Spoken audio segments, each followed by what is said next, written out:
is my question of the day for you. Actually, two questions. You'll notice that I'm sitting down. And I don't sit very often in my own garden, and that's question number one for you. Do you ever sit and really enjoy your own garden, or are you like me and whenever you try to sit down, you see something else? It's one of my garden goals for this year is to try and just sit and enjoy it a little bit more instead of always being kind of frantic trying to get the next thing done, because I enjoy that too. My second question of the day is, I've been sharing lots of tips with you, or will be sharing lots of tips with you in this video. I want to share with you how I cut back some of the things in my front yard that have started to grow lanky that are finished, how I keep things looking neat and tidy, how I prune back things that I thought might be dead but they weren't dead. So I'm going to go through some of those things in this video. But that leads me to my second question of the day. I share lots of tips with you guys and I hope you find them helpful. But I want you to share, it can be related to any facet of gardening. I want you to share what your best tip is. And we're going to go through those, and then I'm going to share some of your best tips as I work in my own garden. So please fill in your zone, fill in your best tip, let us know where you are, and we're going to share all of your expertise. So let's get on with the video. Well, it is another windy Wednesday walkabout, but I am also going to be working a little bit and show you some of my techniques for getting the garden groomed, the front yard groomed, after all of the extravaganza of the Easter parade has pretty much been finished. But I want to jump forward just a little bit, Stuart, if you can kind of make your way over here, because some of you may have seen in a previous Wednesday walkabout that there was a pumpkin seed that had germinated down here.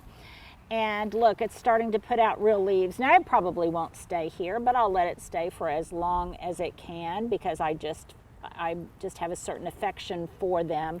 If you have gotten a copy of my book in the introduction, I talk about a very personal experience that I had with a pumpkin seed, and many of you have commented on it, so thank you.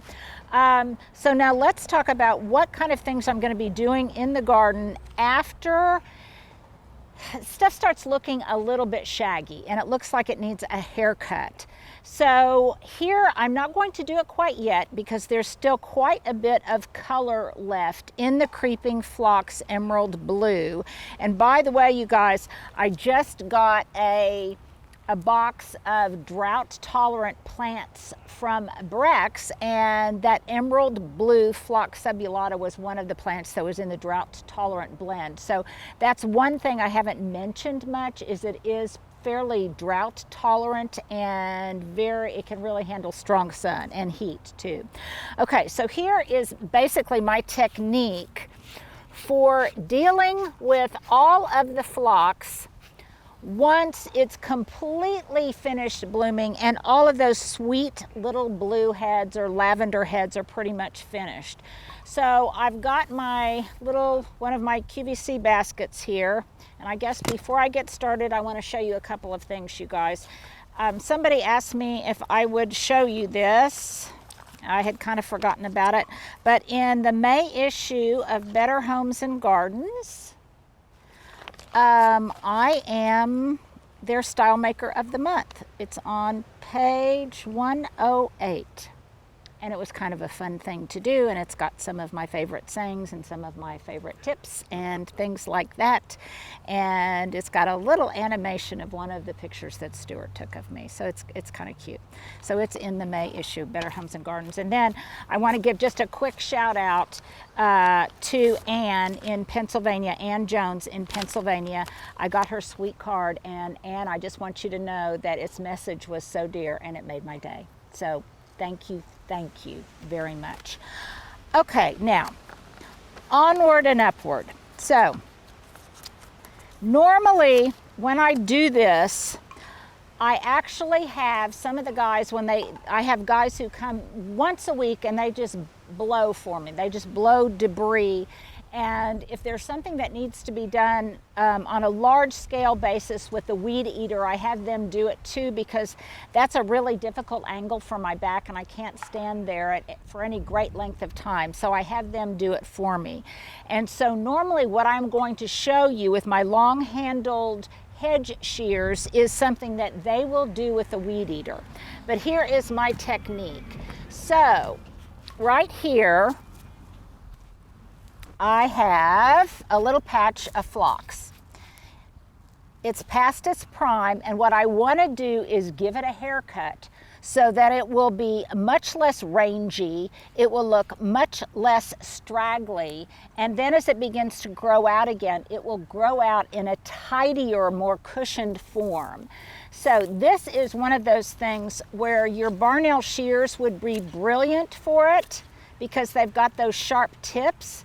But I am not going to use these today because I noticed that they've got some evergreen residue on them that I need to clean off. And so I'm not going to use that today. But the reason I like these for this type of activity is because of these pointy tips. And by the way, you guys, I've recommended these 1,000 times. I do not make any money off of these. These are just my favorite pruners. And if I can ever manage to figure out a way to recreate them in my QVC line, I will, because they're kind of hard to find sometimes. Well, it's so windy out here, I think my mic just blew off of my shirt, so we had to kind of regroup. But as I was showing you, any kind of head shears will work. So I've got these Coronas, and what I'm doing is taking off about, I'm gonna say, what does that look like, Stuart? 2 to 3 inches on top, just depending on how tall and kind of lanky they've grown. And what I'm looking for is, I just kind of want an even surface across the top. So I can take this down pretty far. Now, timing on this, I think, is kind of important. I don't wait too long after they have come out of bloom, because I want enough of the fairly cool spring weather left and the possibility of rains so that it will flush out with a new platform of growth, coverage of growth, before it gets really, really hot and this stuff just fries and turns brown. So across the top, I'm just trying to do it evenly. I've got kind of a weird angle here. And then around the edges, Stuart, I want to show this if I can. What I like is to give it a mounded look. So as I prune it, and you can do this with the weed eater, that's how I kind of capture the edge, so that it will have kind of a mounded look, and it will be very neat and tidy after it's finished. Then as this starts flushing out, and again, this looks very exacting and you're thinking, oh, I can't believe she would do this with all of the phlox that she has in her garden. Stuart's giggling. And no, I wouldn't. I would have someone else do it who is very adept at using a weed eater and could do it in no time at all, but with this same technique in mind. Now, you may have noticed that I've got some little sedums here that are growing up next to it. And actually, when the sedums start getting kind of leggy, I do the same thing. So Stuart, let's move out here where you can see them a little bit better. Just take your head shears, and it's kind of that Alice in Wonderland, off with their heads. And it will, Stuart, you've got the giggles today. You've got the giggles today. But I will do the same thing around the edges. Again, this is something that can be done with a weed eater. And it will keep these from looking leggy, and we will get that really tight, cushiony look that we like so much when things first start to erupt in the spring. So, I think I've got somebody trying to call me, Stuart. We'll just ignore them. Okay. So, This is what I will do pretty much with all the sedum. So in about a week, I will have the guys come back with their deft skills and their weed eater and do that to pretty much all of the ground cover type plant material in my front yard. Let's move over to another location, Stuart. And here is a tip, you guys.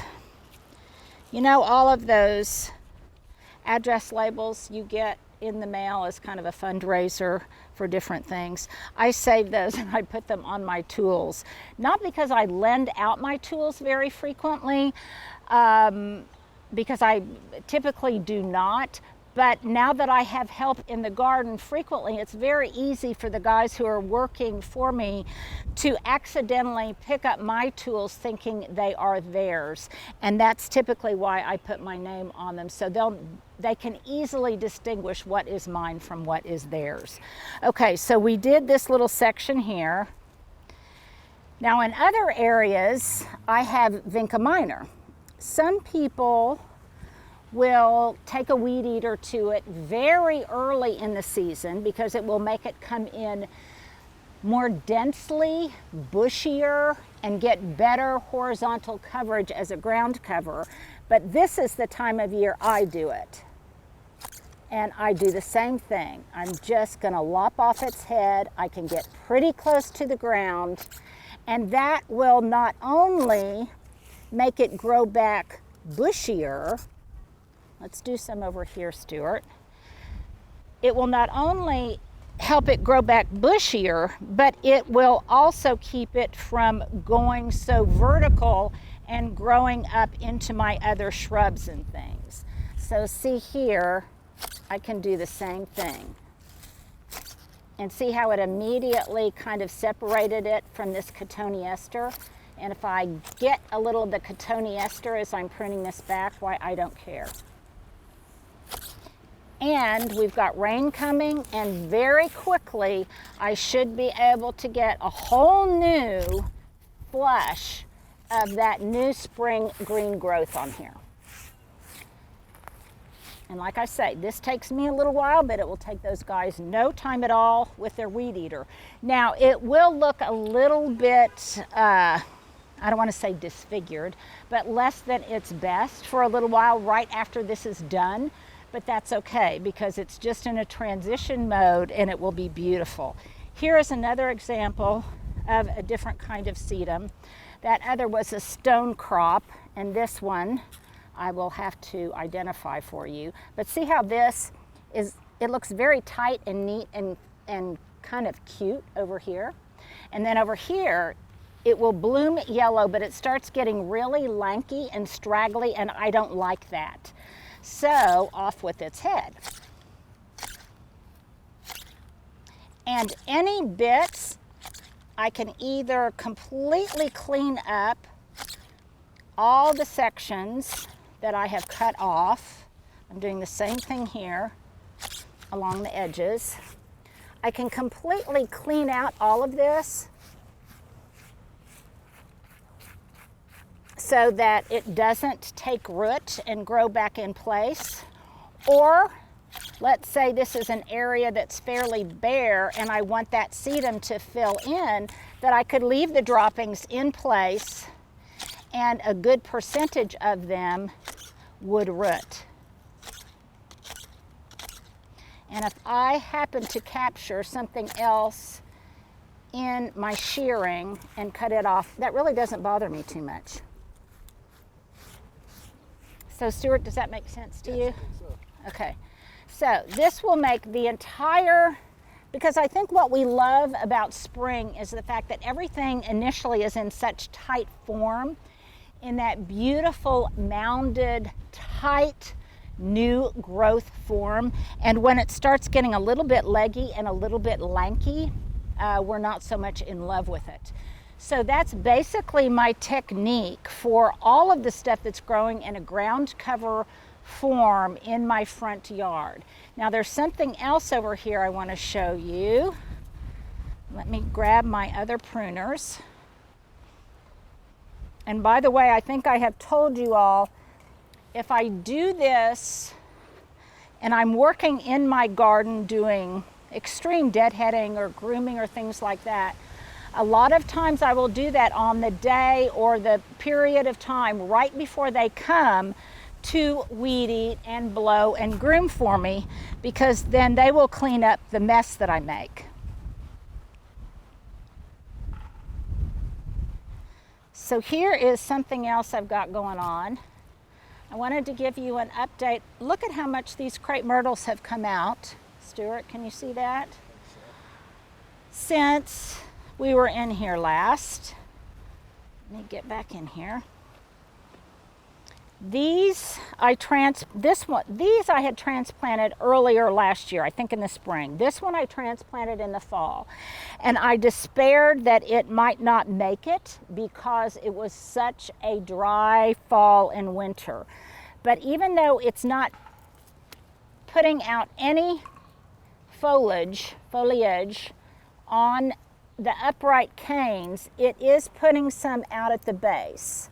So I'm going to prune that back to the base. Stuart, can you see where I did that? Okay. Yeah, okay. And there is some new growth coming out. Likewise on this one, I see some new projections of growth going out down here. So by pruning these dead canes out, I'm not only improving the appearance of it, but the act of pruning in and of itself will encourage and force new growth. So I wanted to show you that and my technique for doing it.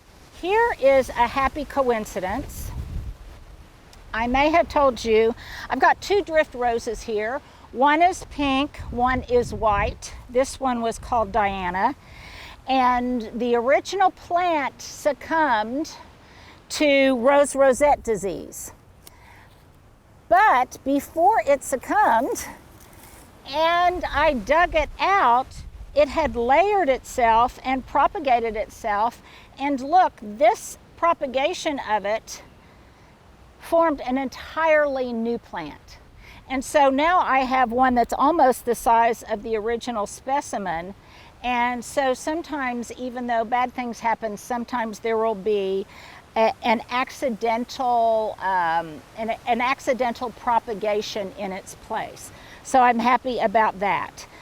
Over here, Stuart, if you don't mind showing this, I wanted to show this to you guys because this is that Minoan lace that I said was beginning to come into bloom.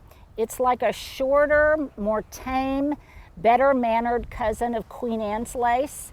And this was seed gifted to me by a friend of mine. And it managed to do really well in the dry winter and in the dry fall because it's coming up in little spurts and pockets throughout the landscape. Boy, this wind, Stuart.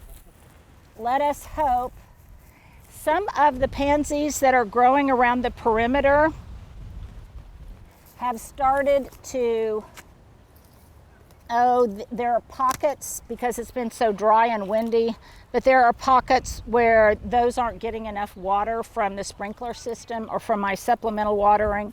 And so they're already biting the dust. And as I go around, here's an example. As I go around, I just go ahead and pull those out. See how tired they are? Along with any more bulbs that are done. Now, I've showed you guys how I have done this periodically throughout the spring because I want the show to stay fresh, but there's still some that remain, and I will take out the rest of those that are tired and wind burnt, and it's just past their time. Stuart, let's say a little prayer, do a little rain dance here, that this strong wind is going to blow in some kind of moisture tonight because it's supposed to get up to almost 90 today. And hopefully with another cold front coming in behind it, it will hopefully catalyze some rain and we'll get a little bit of moisture. Over here, last week, this wasn't doing much, but now you can see this pretty loropetalum. And Southern Living, by the way, has beautiful purple pixie and some different loropetalums. This one I've had for years, and it has several times died all the way back to the ground. Loropetalum is supposedly hardy to zone 7B, but I have found with our weather extremes, that's questionable, because I have found it a little bit hard to get loropetalum established before it gets zapped by a real cold blast. But it does look beautiful with that Nandina in there. So I think, Stuart, let's just end here. There's a lot more to be done, and I will be doing that over the next couple of weeks. But I do want to show you some things in the backyard. So let's just kind of do a pretty sweep of what it looks like before the last of the pink tulips have completely blown away.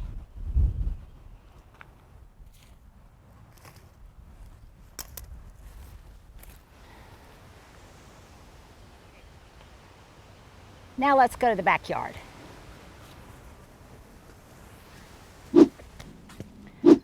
Well, let me show you a little bit of what's blooming in the backyard right now before it blows away, because there's lots of color and a lot of it isn't coordinated color, which bugs me a little bit, but it's so beautiful and vibrant that I just have to share.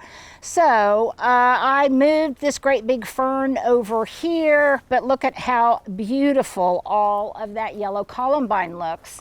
And I have big tufts of it coming up in several different locations. And you can see over there to its left that some of the purple columbine has decided to join the party, and it's coming up as well. It typically is a little bit more refined. The leaves are a little bit more rounded and less weedy looking.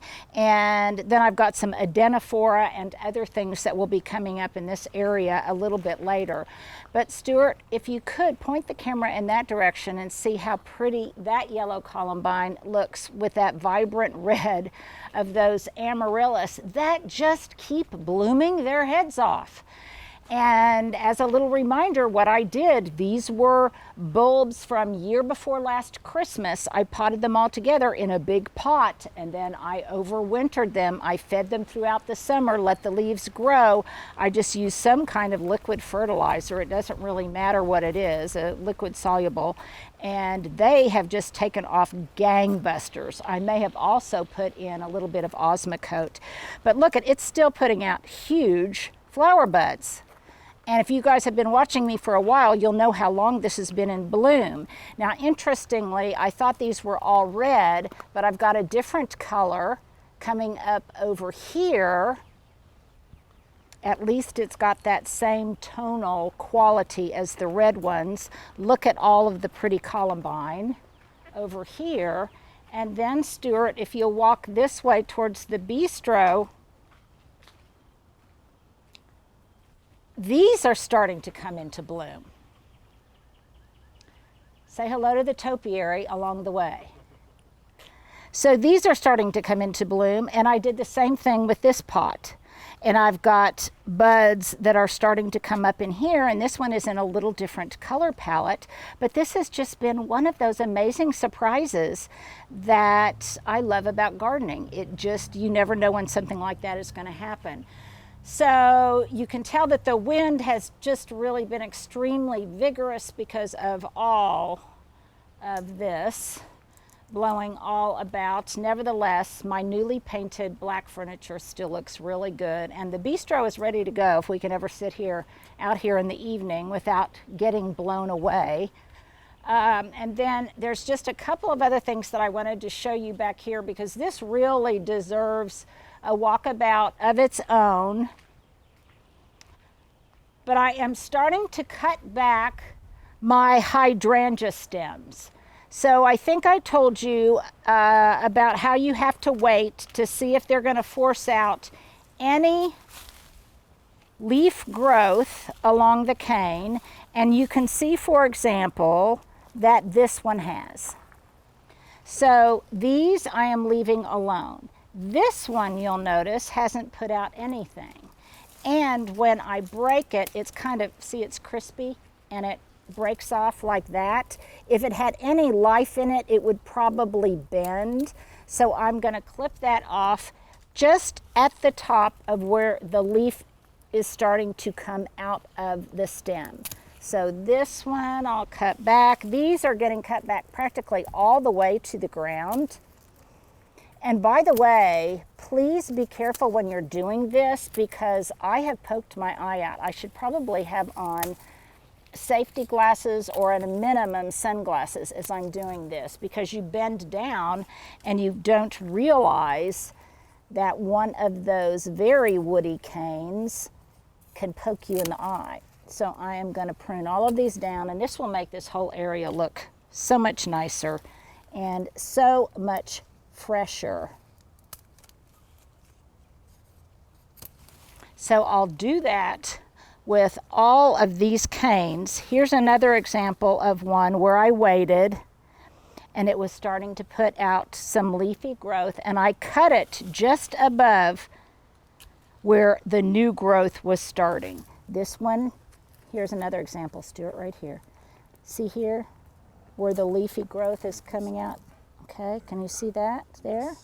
So then this one I'm going to cut out here. And these are old stems.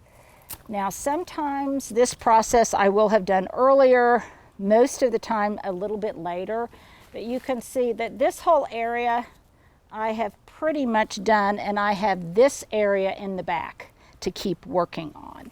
This one was a southern living hydrangea. I believe, I need to double check, I believe this one, it was either Dolores or Big Daddy, and look at how it put out new growth all up and down the cane, which tells me it probably blooms on new growth, and I need to dig around in there to see exactly which one this is.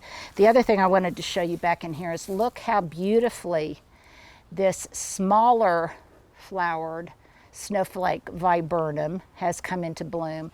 And yesterday in the early morning when it was still cool and not sunny, I cut a huge bouquet of those to bring inside in my living room. So I'll finish this up. This is where just a good set of hand pruners will serve you well. So you can see how much of that I did yesterday. So I have made some progress. I have kind of finished out my boxwood theater over here. I'm not going to add really any more boxwood. I'll do some shaping of them, but this year I am sticking to my resolve to not have so many container plantings. So I have minimized the number of plants in my boxwood theater, and just my overall container plantings in general. The geraniums or the pelargoniums are really starting to bloom their heads off. I love the way the Boston ivy is looking, crawling up the trees. I will have to cut back some of it before it gets up too much into the guttering. And then I have just a few other tweaks to make back here. Pretty much, I would say 90% of the containers that I'm going to have this season, this growing season, are in place. And once I get them in place and planted, then the rest is I'm just working on designated areas. So I can have my garden now, it's what, April 20th, Stuart? So typically always by at the latest Mother's Day, I have everything done I wanted done. And from that point on, it's more maintenance, and it's switching out maybe cool weather veggies for warm weather veggies and things of that nature. But everything is staged, and I've done a lot of what I need to do, and then it's just enjoying it more and twiddling. I do want to give you an update. Remember my experiment with the seeds that I just tossed in here, Stuart? These poppy seeds, do you remember that little experiment? A 99-cent package of seed, risk worth taking. These are getting to be big, and you know what? They're bigger than the ones in the flower beds. And my herb theater is coming along, And it may still look bad to you, but I am thrilled with the way the wintergreen boxwood hedge is coming along. There is so much new growth coming on those dead woody stems. I just have to be patient and pray for some rain. How long something takes is often dictated by Mother Nature, not myself. And then I want to end up by showing you two things. Stuart, first of all, this really isn't a show. This is more like a taste.